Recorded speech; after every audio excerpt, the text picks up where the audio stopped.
এখানে কি খেলা হচ্ছে? আপনি যদি বাজি ধরেন, যত টাকা বাজি ধরবেন তার দ্বিগুণ টাকা ফেরত পাবেন। 20 টাকা দিয়ে শুরু করি। হ্যাঁ, আরে ম্যাডাম, 2 টাকা দিয়ে ম্যাডামের টাকাটা ওড়ে কি করে যাই? চল, খেলবেন না? কালকে আবার খেলবো। সারাদিন যা কষ্ট করে কামাইছিলাম সব নিয়ে গেছে। এতগুলো টাকা, কালকে আমি আবার যাবো। যত বেশি টাকা তত বেশি লাভ। তুমি কি আমার কিছু টাকা দিবা? ঠিক আছে, দিব। বেশি লোভ করিস না কিন্তু। আমার যে ভাগ্য, আমি হারবই না। 5,000 দিয়ে শুরু করবো, ঠিক আছে? টাকা দেন।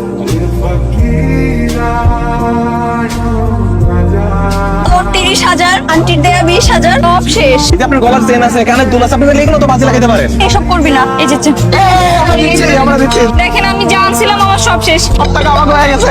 ম্যাডাম ধায়েন, আপনি দিলে দেখা হইতাছে। তো সব হয়ে গেছে। আমি কিছু জানি না, তুই কালকে গিয়ে সবকিছু নিয়ে আসবি। ঠিক আছে।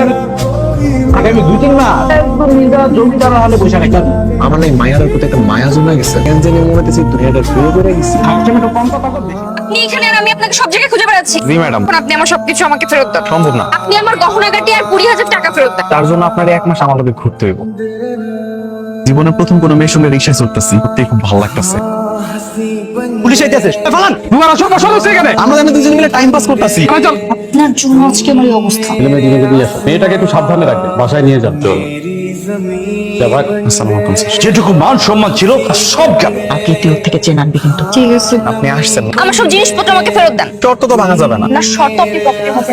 একদম ফাজলামি করবেন না। আপনি 3 দিন পরে আসেন, আপনার সবকিছু আপনার এক পথে ফিরাই দেব। শিওর। শিওর। যে ছেলেটার সঙ্গে জেলে গিয়েছিলি তার সাথে দেখা করতে গেছিস কেন? আবার জানবো কি করে? আগামী 2 দিনের মধ্যে তোর বিয়ে ঠিক করছি। আমার জিনিসগুলো কোথায়? সুন্দর করে কথা বলে ফেরত দিব। না, শুধু সুন্দর করে কথা বলতে হবে কেন আমার? এরকম ভাবে বলতেছেন কেন? আপনি আমার লাইফটা নট বানিয়ে রেখে দিছেন। আপনি কি আমাকে মানুষ মনে হয় না? বিবেক বলতে কিছু নেই আপনার মধ্যে? একদম চুপ করেন। প্রতিদিন কেন একটু দেখা করতেছে, কেন একটু করতেছে, একটু কি বোঝেন না? আমি আপনাকে ভালোবাসি। আপনার লোক আমার কথা বলতে ভালো লাগে, আপনার লোক আমার হাঁটতে ভালো লাগে, আপনার এই যে তাকানো, এই যে হাসি, সবকিছু আমার ভীষণ রকম পছন্দ। আপনি আমাকে ভালোবাসেন? যে আপনার চেইন, আপনার কানের দুল ধরেন, আজকের পর কোনোদিন আমি আপনার বিরক্ত করতে আমো না, কোনোদিনও না।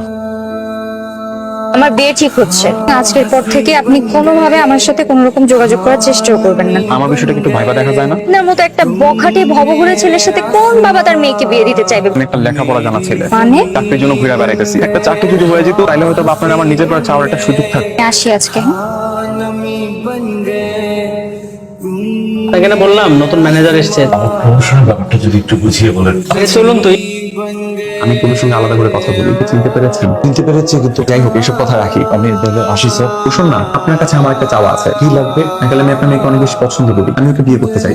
না মানে আমি সারা জীবনের জন্য আপনার মেয়ের হাতটা ধরতে চাই। আমি কি সেই অনুমতিটা আপনার কাছে পেতে পারি?